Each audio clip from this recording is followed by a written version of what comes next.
The Awakening Force. The galaxy had never seen hunters like the Arachnid Dominion. For 5,000 cycles, they had reigned supreme across 3 spiral arms, their massive high ships cutting through the void like obsidian blades. They were methodical, relentless, and utterly without mercy. Species that resisted were harvested. Those that surrendered became vassals. None had ever truly challenged their supremacy. Until they found Earth. The first contact happened on what humans would later call the Day of Revelation. A small Arachnid scout vessel, damaged after a skirmish with Phasian raiders, emerged from faster-than-light travel near Saturn's rings. Earth's long-range sensors detected the anomaly immediately, but humanity's leadership argued for 3 crucial days about how to respond. Dr. Amara Chen, head of Xenobiology at the United Earth Defense Force, still remembered the chill that ran down her spine when the high-resolution images came through. The ship looked like a massive spider, its 8 projections extending like legs from a central body nearly half a kilometer wide.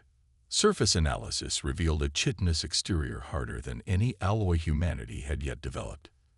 "It's not manufactured," she had told the Global Security Council. "It's grown." 3 days after the scouts' arrival, Earth sent its first ambassador. The UED's Prometheus, a diplomatic vessel carrying a multinational team of Earth's finest scientists, linguists, and military personnel. Commander Elena Vasquez stood at the helm, her dark eyes fixed on the approaching alien craft. "Comms open on all frequencies," her communications officer announced, broadcasting the first contact package as ordered. The first contact package was humanity's carefully crafted introduction. Mathematical sequences, basic physics principles, images of Earth's people and cultures, and simple linguistic patterns designed to establish communication. It was the culmination of decades of planning for this very moment. The Arachnid scouts' response came immediately and with devastating clarity. A beam of concentrated energy lanced out, slicing through the Prometheus's shields like they weren't there. 16 crew members died instantly as the port section decompressed. "Evasive maneuvers," Vasquez shouted, her training overriding the shock. "All power to engines." The Prometheus lurched away, its damaged hull bleeding atmosphere into the vacuum. Behind them, the Arachnid vessel adjusted its course with impossible precision, already preparing a second attack. That was humanity's introduction to the galaxy. Not with handshakes or cultural exchanges, but with fire and death against an enemy that saw them as nothing more than new prey. What the Arachnids couldn't have known was that Earth had never been a peaceful planet. Humanity had been forged in conflict, their history written in the blood of countless wars. They had developed technology not gradually over millennia like most species, but in violent bursts driven by necessity and competition. In just 3 centuries, they had gone from the first powered flight to interplanetary colonies. When news of the attack reached Earth, the response was immediate. The planet's fractious nations, so often at odds, united under the banner of survival. Defense budgets tripled overnight. Shipyards that had been building colony vessels were converted to produce warships. The brightest minds redirected their research toward understanding and countering the alien threat. 6 months after the first attack, when the main Arachnid fleet arrived at the edges of the solar system, they found not a helpless world ripe for harvest, but a system bristling with defenses. The first full battle took place near Jupiter's orbit. 30 human vessels, hastily armed and armored, but crewed by determined fighters, faced off against 7 Arachnid warships. On paper, it was an uneven match. The alien vessels were larger, with more advanced weaponry and impenetrable shields. "They think we're prey," Commander Vasquez told her crew aboard the UEDS Retribution, the flagship of Earth's nascent fleet. Her face, scared from the Prometheus attack, was grim with determination. "Let's show them what happens when the prey fights back." What followed was a display of tactics that would later be studied in war colleges across the galaxy. The human ships didn't engage in the standard formation battles that most spacefaring civilizations had adopted. Instead, they fought like guerrillas, splitting up, using Jupiter's gravity to slingshot at impossible angles, concentrating fire on single targets before dispersing again. The arachnids, used to enemies that either stood their ground or fled in panic, found themselves unable to predict human movements. 3 of their ships were destroyed before they could adapt to the humans' erratic battle patterns. But adaptation was what the arachnids did best. By the time the remaining 4 warships withdrew, 22 human vessels had been destroyed or disabled. The cost had been enormous, over 15,000 lives lost.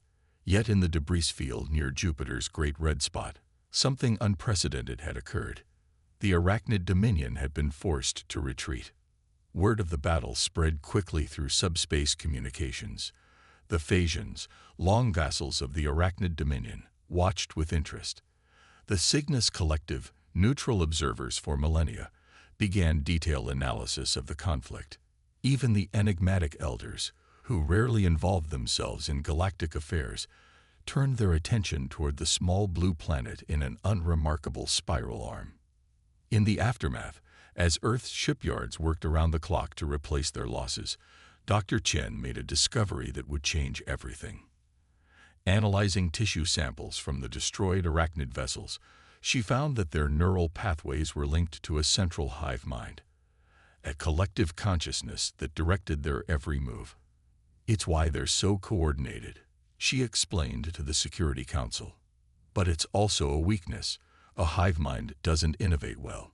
It relies on established patterns, prediction models based on past experiences. And humans are unpredictable," Vasquez concluded. "Exactly. We're individualistic to our core. Each soldier, each captain makes their own decisions based on their unique perspective. The arachnids can't predict that variability." Armed with this knowledge, Earth prepared for the next inevitable clash. Training focused not on rigid protocols, but on adaptability and initiative. Weapons research centered on disrupting the hive mind's neural frequencies. And most importantly, humanity reached out to other species that had suffered under arachnid domination. The first allies came from unexpected places. The Phasians, insectoid themselves but individuals rather than a hive, provided crucial intelligence about arachnid fleet movements. The Cygnus Collective offered advanced shield technology in exchange for human art. Apparently, they found humanity's creative expressions fascinating in ways no one had anticipated. 8 months after the Battle of Jupiter, the arachnid dominion returned in force. This time, they'd brought 30 warships, enough firepower to reduce Earth's surface to molten slag. They emerged from faster-than-light travel at the edge of the solar system, their massive vessels casting long shadows against Neptune's blue clouds. Earth's long-range sensors detected them immediately, triggering the global defense network. Commander Vasquez, now admiral after the Jupiter victory, stood on the bridge of the UEDS Defiance, Earth's first purpose-built warship. Next to her stood Ambassador Cray of the Phasian cluster, his compound eyes reflecting the tactical displays. They'd brought their battle fleets, the Phasian observed, mandibles clicking nervously. "In all my cycles, I've never seen them commit such forces to a single world." Vasquez's expression remained calm, but her hands tightened on the command rail. "They fear us," she said. "And they should." Earth's defense fleet numbered 60 vessels now, smaller than the arachnid warships, but faster and more maneuverable. And this time, they had a plan that went beyond mere survival. "Commence Operation Decapitation," Vasquez ordered as the enemy fleet began its advance. What followed was not a battle in any conventional sense. It was chaos theory applied to warfare. The human fleet split into 15 squadrons, each operating independently with minimal central coordination. Some engaged the arachnid vessels directly, while others performed hit-and-run attacks on their flanks. A specially equipped science vessel broadcast disruptive frequencies designed to interfere with the hive mind's communications. The arachnids, expecting a coordinated defense based on their previous encounter, found their predictions useless against the seemingly random human tactics. Their formations, perfected over thousands of years of warfare, became a liability as human ships exploited gaps in their defenses. The tide turned 3 hours into the battle when a small strike team led by Commander Jackson Pierce managed to breach the defenses of the Arachnid command ship. Instead of attempting to destroy the massive vessel, they deployed a specialized payload, a virus designed by Dr. Chen, to temporarily disrupt the hive mind's neural pathways. For 6 crucial minutes, the Arachnid fleet was in disarray as their central coordination collapsed. It was all the opening the human forces needed. Concentrated fire from 30 ships tore through the command vessel's now vulnerable shields, breaking it apart in a silent explosion that sent debris spinning through the void. Without central direction, the remaining Arachnid ships fought individually, precisely the type of combat at which humans excelled.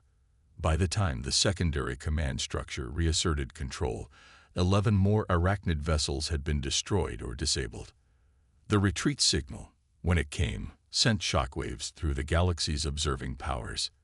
The Arachnid Dominion, undefeated for 5,000 cycles, had been repelled by a species that had achieved spaceflight less than a century ago.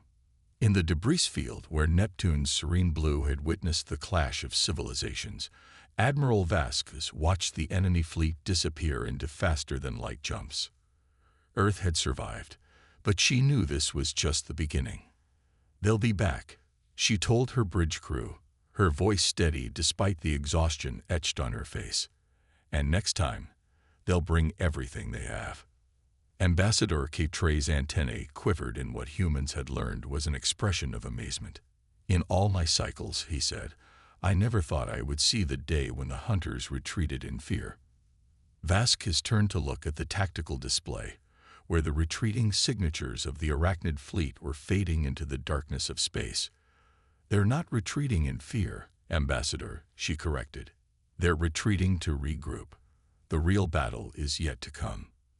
Across the solar system, Earth's colonies erupted in celebration at news of the victory. But in command centers and war rooms, preparations were already underway for what everyone knew would be the true test of humanity's survival. 3 months. That was how long Dr. Chen estimated before the Arachnids returned with their full might.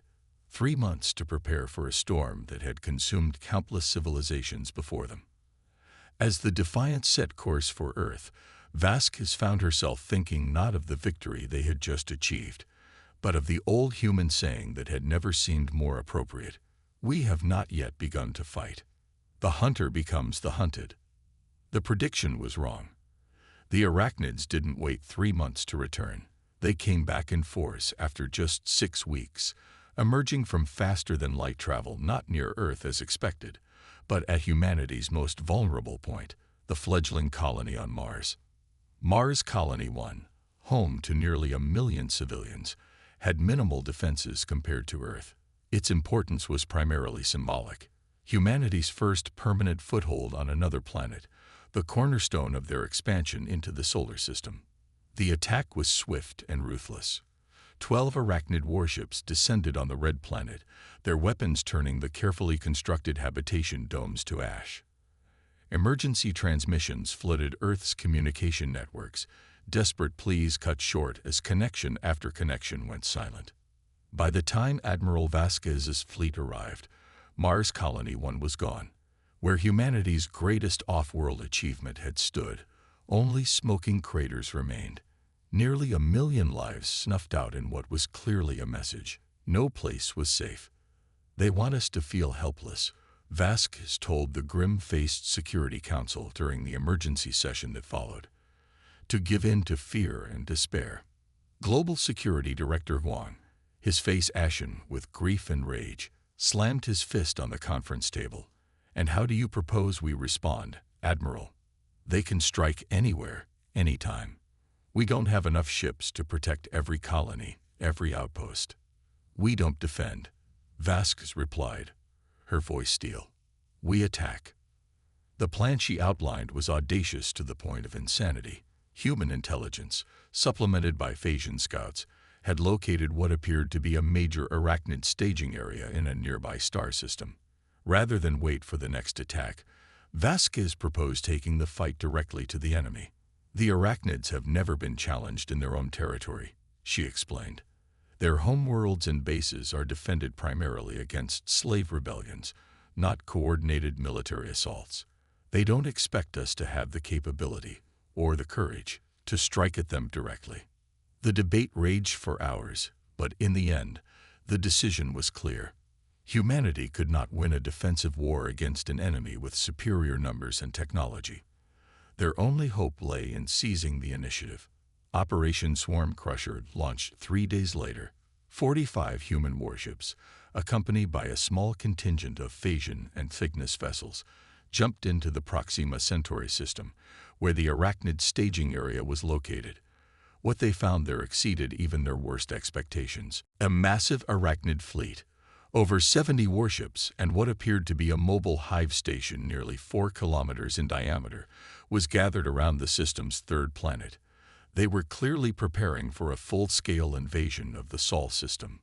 "We're outnumbered nearly 2 to 1, Commander Pierce observed from the bridge of the UEDS Retribution. "And that hive station. Our weapons might not even dent it."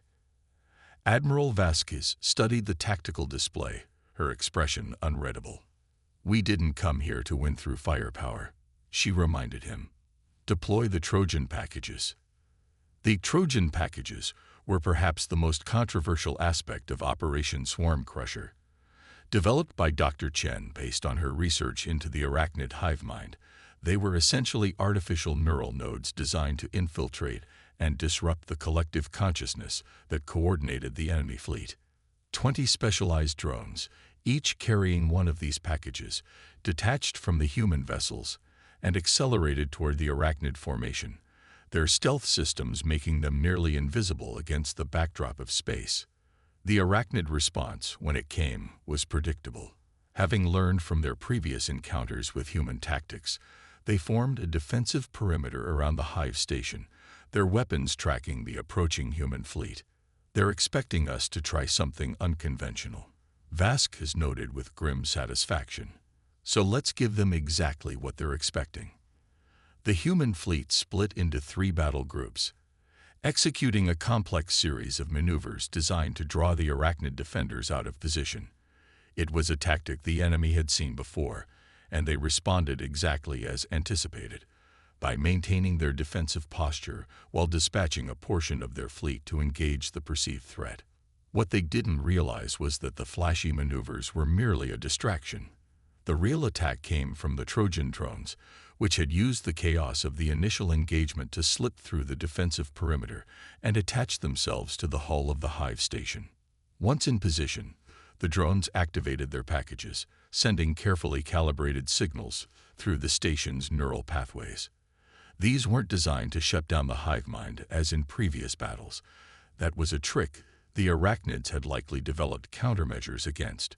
Instead, they introduced subtle distortions and contradictory commands, creating confusion rather than disruption. The effects weren't immediately apparent. The arachnid fleet continued its coordinated defense, their weapons finding their marks with frightening accuracy. 6 human vessels were destroyed in the opening minutes of the battle, their crews adding to the already devastating casualty count.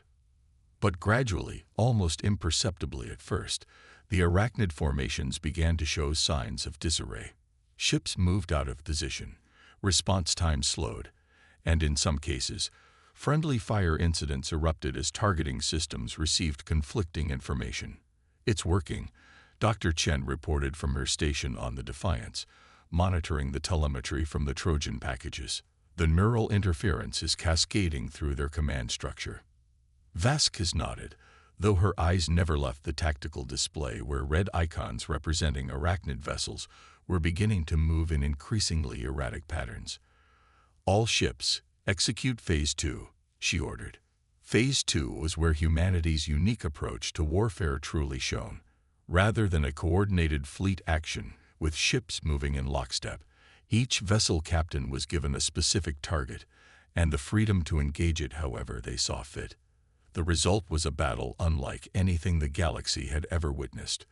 45 ships executing 45 different attack strategies simultaneously. Some vessels executed daring close-range attacks, while others hung back to provide covering fire. A squadron of smaller craft used the debris from destroyed ships as cover to approach a cluster of arachnid vessels, deploying specialized EMP weapons at point-blank range. Commander Pierce's Retribution executed a series of impossible maneuvers through the enemy formation, its experimental gravitational drives allowing it to change direction in ways that defied conventional physics. The arachnids, accustomed to enemies that fought according to recognizable patterns, found themselves unable to establish an effective defense against what appeared to be complete chaos. Ships that had hunted together for centuries now moved at cross purposes, their hive-mind connections garbled by the Trojan interference. 3 hours into the battle, the tide had decisively turned. 28 arachnid vessels had been destroyed or disabled, compared to 13 human ships lost.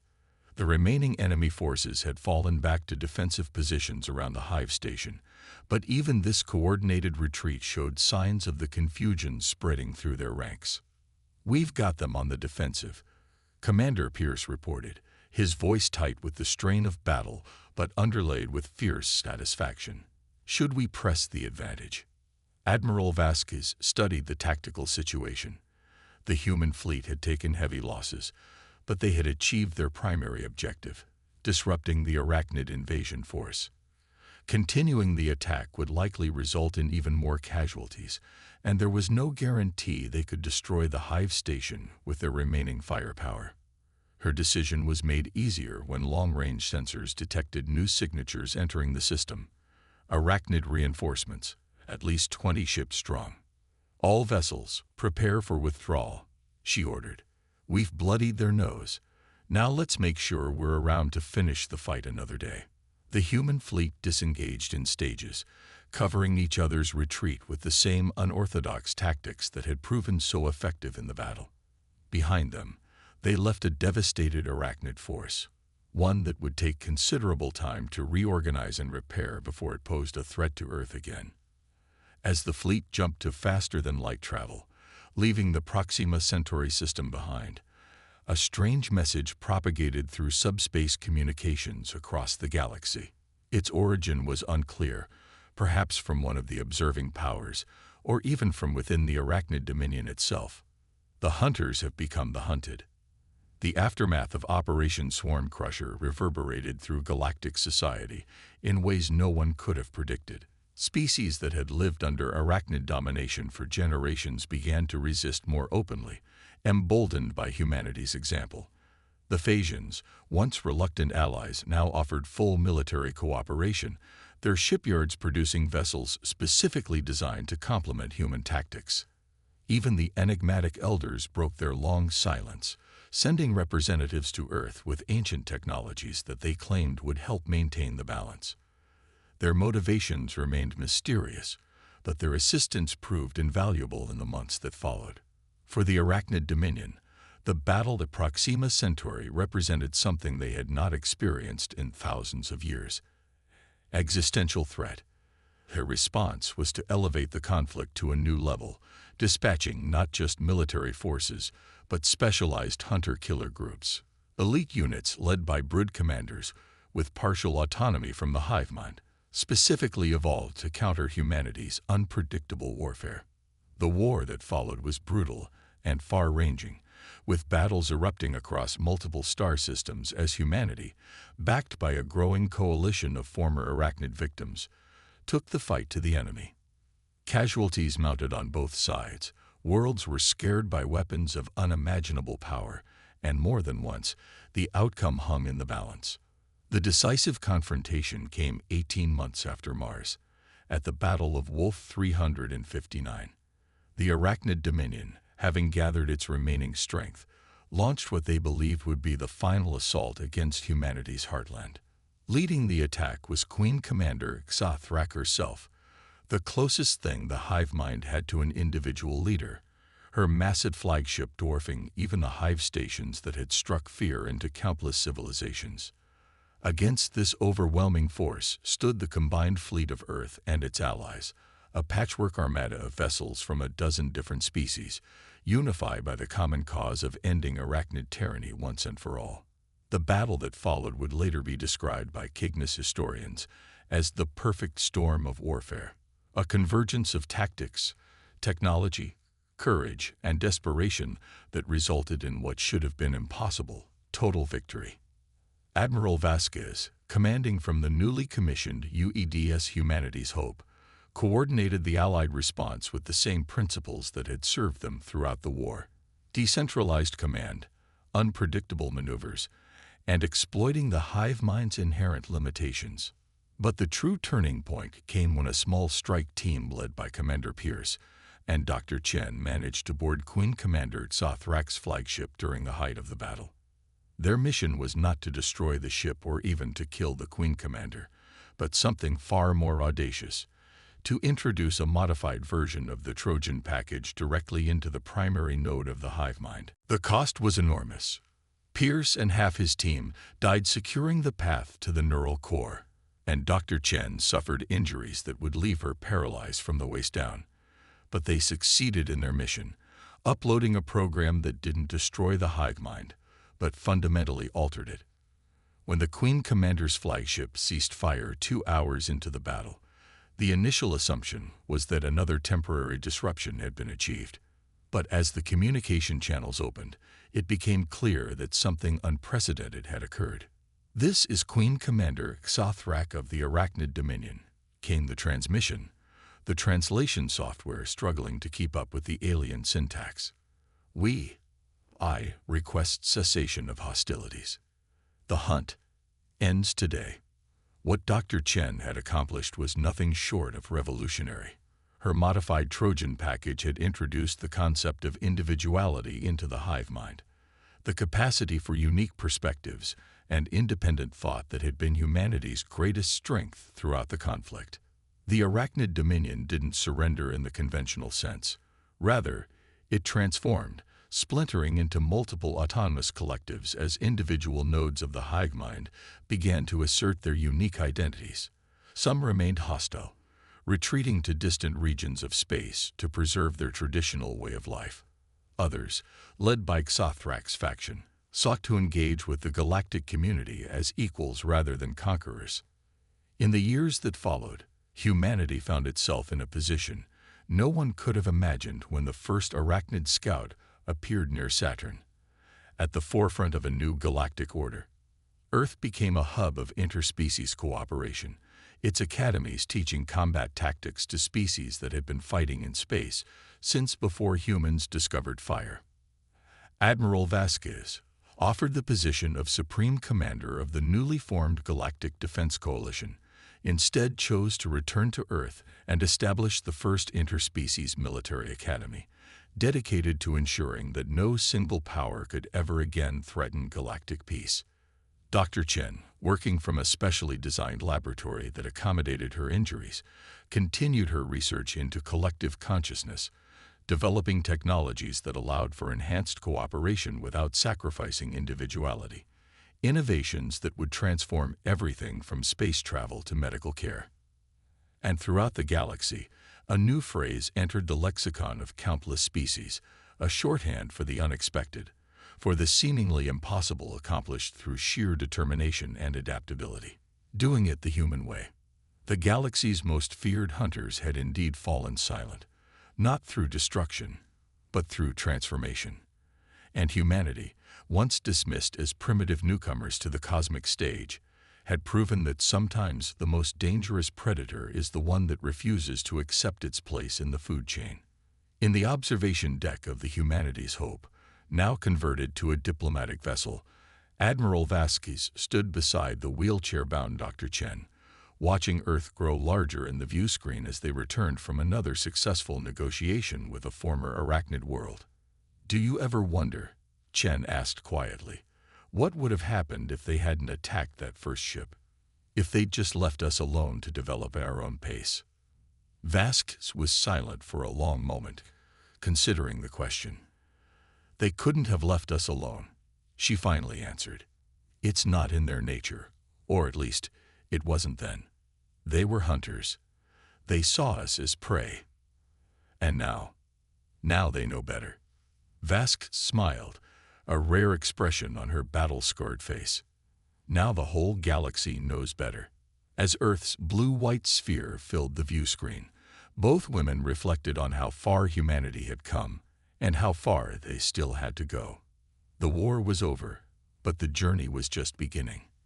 And somewhere in the vast depths of space, former hunters were learning what it meant to forge their own paths, guided by the unexpected gift of individuality from the species they had once sought to conquer. The galaxy would never be the same again.